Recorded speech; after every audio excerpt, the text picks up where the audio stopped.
사랑하는 성도 여러분, 안녕하십니까? 오늘은 10월 27일 수요일 아침입니다. 하나님께서 우리에게 오늘도 하루를 주셨습니다. 우리가 승리하기를 바라고, 그리고 세상에서 하나님의 자녀처럼 살기를 바라는 마음으로 우리들에게 하루를 주신 줄 믿습니다. 그렇게 위해서 우리가 말씀으로 하루를 시작해야 될 겁니다. 오늘 말씀이 여러분들을 승리케 하고 하나님 안에서 기쁨을 누리는 그런 하루가 되기를 소망합니다. 기도하겠습니다. 주님, 오늘 하루도 주님께서 저희들에게 주셨습니다. 승리하는 하루, 기쁨이 있는 하루, 그런 하루가 되게 주님 도와주시고 하나님의 말씀이 그곳으로 나를 이끌 수 있도록 주님 인도해 주옵소서. 예수님의 이름으로 기도드립니다. 아멘. 네, 이 시간 함께 보실 하나님 말씀은요, 욥기 13장 20절부터 28절까지 말씀입니다. 오직 내게 이 두 가지를 행하지 마옵소서. 그리하시면 내가 주의 얼굴을 피하여 숨지 아니하오리니 곧 주의 손을 내게 대지 마시오며 주의 위엄으로 나를 두렵게 하지 마실 것이니이다. 그리하시고 주는 나를 부르소서. 내가 대답하리이다. 혹 내가 말씀하게 하옵시고 주는 내게 대답하옵소서. 나의 죄악이 얼마나 많으니까 나의 허물과 죄를 내게 알게 하옵소서. 주께서 어찌하여 얼굴을 가리시고 나를 주의 원수로 여기시나이까. 주께서 어찌하여 날리는 낙엽을 놀라게 하시며 마른 건물을 뒤쫓으시나이까. 주께서 나를 대적하사 괴로운 일들을 기록하시며 내가 젊었을 때 지은 죄를 내가 받게 하시오니 내 발을 착고에 채우시며 나의 모든 길을 살피사 내 발자취를 점검하시나이다.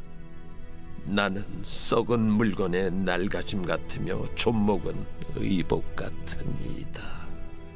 네, 오늘 본문에서 욥은 20절에서 하나님 앞에 간구하는 것이 있어요. 뭐냐 하면 두 가지를 간구하는데요. 첫 번째는 21절 초반부에 나오죠.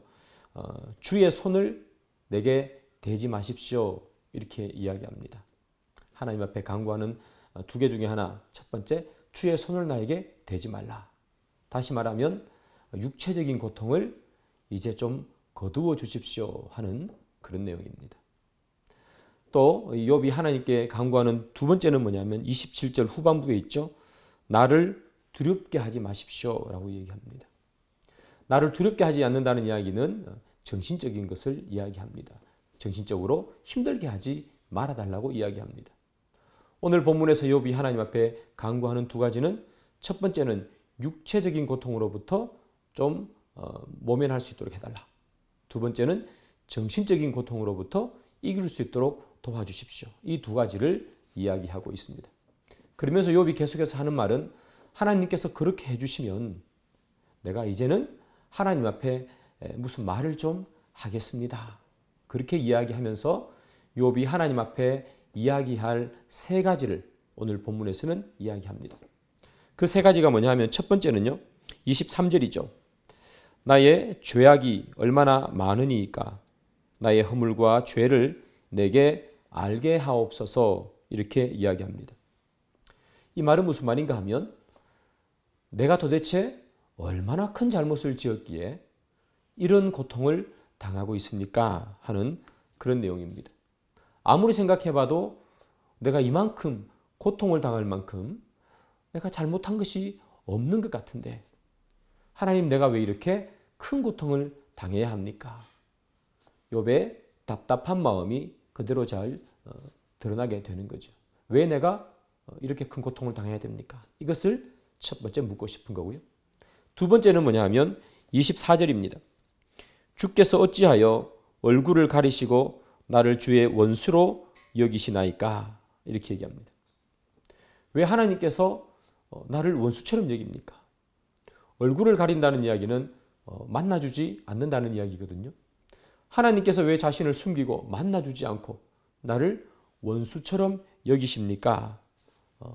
늘 죄를 용서해 주시던 하나님이셨는데, 그런데 오늘 나에게는 왜 이렇게 하나님께서 숨어버리시고 나타나지 않으시고 나를 원수처럼 대합니까?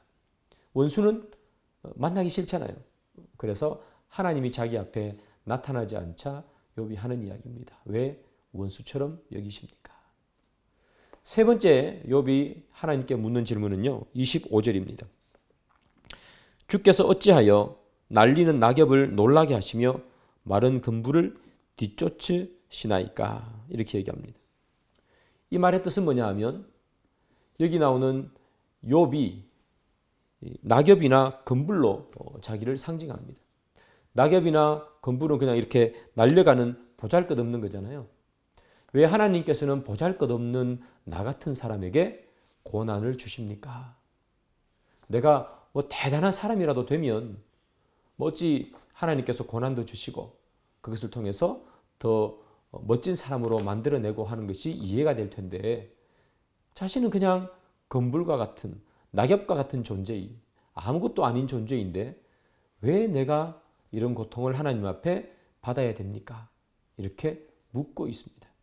그래서 오늘 본문의 욥은 두 가지, 즉 하나님께서 나의 몸과 마음을 깨끗하게 해주시면 제가 하나님 앞에 세 가지를 질문하겠습니다. 첫 번째, 내 죄가 얼마나 많기에 하나님이 나를 이렇게 힘들게 하십니까? 두 번째는 왜 하나님께서는 나를 원수처럼 여기시고 얼굴을 가립니까? 세 번째는 주님께서 나 같은 하찮은 사람을 왜 힘들게 하십니까? 이것을 묻고 싶다. 그렇게 이야기하는 거죠. 이렇게 이야기한 후에 욥은 자기 스스로 생각합니다. 하나님께서 왜 나에게 이렇게 대하시는가? 그리고 자기 스스로 두 가지의 답을 만들어냅니다. 그 두 가지 중에 첫 번째는 무엇인가 하면요. 26절이죠. 주께서 나를 대적하사 괴로운 일들을 기록하시며 내가 젊었을 때에 지은 죄를 내가 받게 하시오며 이렇게 기록합니다. 여기 26절에 보면 괴로운 일들을 기록했다고 되어 있죠. 그리고 젊을 때 지은 죄를 내가 받게 한다. 이렇게 말합니다. 즉 다시 말하면 욥이 어렸을 때부터 지은 죄를 하나님께서는 기록해 두셨다가 한꺼번에 그 죄에 대한 징벌을 하신다. 이렇게 얘기하는 거예요. 하나님께서 욥이 하나님께 묻고 싶은 세 가지. 왜 나를 그렇게 하십니까? 자기 스스로 답을 내린 결과 첫 번째, 하나님께서 자기의 어릴 때부터 지었던 죄를 모아서 한꺼번에 징벌하신다. 자기가 아무리 경건하게 살려고 노력했지만 그러나 사람이기에 살다 보면 작은 죄를 이렇게 많이 지었을 텐데 그 작은 죄를 다 모아보니까 크게 돼버렸잖아요. 하나님께서는 나를 한 번에 이렇게 벌하신다. 그렇게 생각합니다. 두 번째는 뭐냐? 두 번째는 27절입니다. 내 발을 착고에 채우시며 나의 모든 길을 살피사 내 발자취를 점검하시나이다. 이렇게 얘기합니다. 자, 오늘 27절에 나오는 이 본문은 뭐냐 하면 하나님께서 내 수족을 착고에 채운다. 즉 하나님이 욥을 범죄자처럼 그렇게 지켜보고 있다는 얘기죠. 그리고 무엇을 하는지 일거수일투족을 지켜보고 있다가 그가 죄를 지으면 하나님께서 그 즉시 벌을 내리신다라고 얘기하는 거예요. 그래서 자기가 이렇게 왜 나는 고난을 당해야 되나 이렇게 생각해 보니까 결론은 두 가지라는 얘기죠.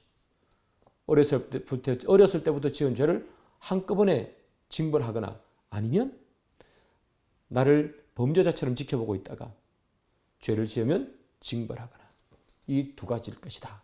욥은 자기 스스로에게 결론을 내립니다. 그렇다면 우리가 여기서 한번 생각해 봐야 될 문제가 있겠죠. 먼저 첫 번째는 뭐냐면 하나님은 그런 분이신가? 하나님은 우리의 어릴 때부터 지었던 죄를 다 모아가지고 한꺼번에 징벌하시는가? 그렇지 않습니다. 하나님은 우리의 모든 죄를 모아서 앞으로 지을 죄까지도 다 모아서 한꺼번에 사해 주시는 것이 하나님이십니다. 하나님은 우리의 죄를 모아서 심판하시는 분이 아니라 우리의 죄를 모아서 그가 대신 담당하고 우리 대신에 그가 죽으시고 우리의 죄를 없애주시는 분. 그분이 바로 십자가의 예수님이신 거죠. 이스라엘 백성들이 얼마나 많은 죄를 짓습니까? 그럼에도 불구하고 하나님은 그들의 죄를 다 모아서 그들을 벌하는 것이 아니라 끊임없이 그들에게 선지자를 보내고 또 선지자를 보내서 돌이키게 하시고, 하나님께서 그들을 다 모아가지고 심판하셨지만 하나님께서 그 심판 가운데서도 하시는 말씀, 내가 너희를 돌이키리라. 그래서 하나님은 우리의 죄를 다 모아서 심판하시는 분이 아닙니다. 사랑하는 여러분, 여러분 가운데서 혹 어려움이 있거나 힘듦이 있을 때 내 죄 때문에 하나님께서 나에게 이런 큰 벌을 내리시는구나, 그렇게 생각할 수가 있습니다. 예, 하나님께서 때로는요 우리에게 우리의 잘못 때문에 징벌을 내릴 때가 있습니다. 그것을 부인하면 안 됩니다. 그러나 그 징벌을 내리는 것조차도 그 징벌이 목적이 아닙니다. 하나님은 우리의 죄를 다 모아서 한꺼번에 갚으시는 분이 아니라 우리의 부족함을 다 모아서 한꺼번에 사해 주시는 분. 때로는 우리의 죄 때문에 우리가 하나님 앞에 심판받을지라도 그 심판은 영원한 심판이 아니라 그 죄도 결국은 하나님의 사해지는 심판 안에, 사해지는 죄 안에 함께 포함된다는 사실을 기억하셔야 합니다. 두 번째, 하나님은 우리를 범죄자 취급하시는가? 아닙니다. 하나님은 우리를 우리의 손과 발을 착고에 채우시고 우리를 감시하는 분이 아니죠. 진리가 너희를 자유케 하리라, 그렇게 말씀하셨습니다. 하나님은 우리가 진리 안에서 자유케 되게 만들어 주신 분입니다.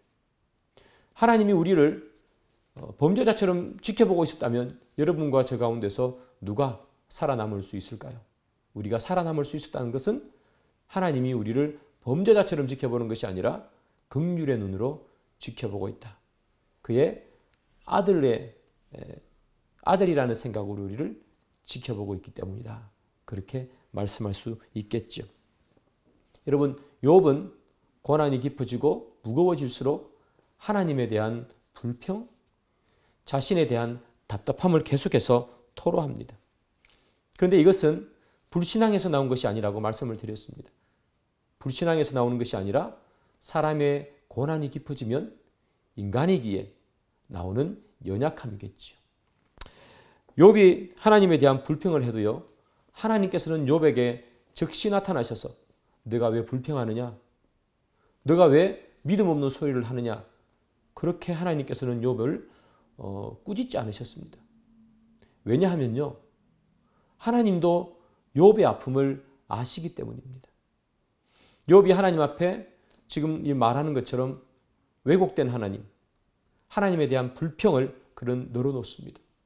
그럼에도 불구하고 하나님께서 욥에게 나타나서 그를 꾸짖지 않는 것은 사람의 연약함을 아시기 때문에, 욥이 그렇게 큰 고통을 당했을 때 욥이 얼마나 힘들어할지 아시기 때문에 하나님은 지금 욥이 조금이라도 괜찮아질 때까지, 욥의 마음이 다스려질 때까지 그를 참고 기다려 주시는 것입니다.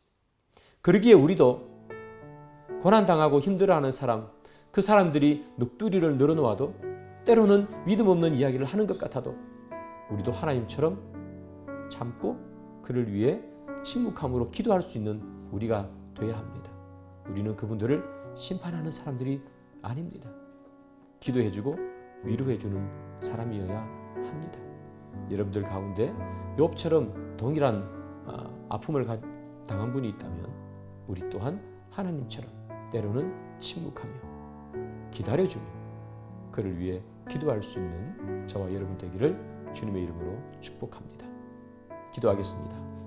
하나님, 저희들이 하나님의 마음을 알기를 원합니다. 사람의 좁은 마음으로 다른 사람들의 아픔과 다른 사람들의 고난을 판단하지 않도록 주님 도와주시고 하나님의 깊고 넓은 마음으로 그 사람들을 바라볼 수 있도록 인도해 주옵소서. 예수님의 이름으로 기도드립니다. 아멘. 네, 계속해서 말씀도 깊이 묵상하시고 기도하시고 오늘 하루를 시작하시기 바랍니다.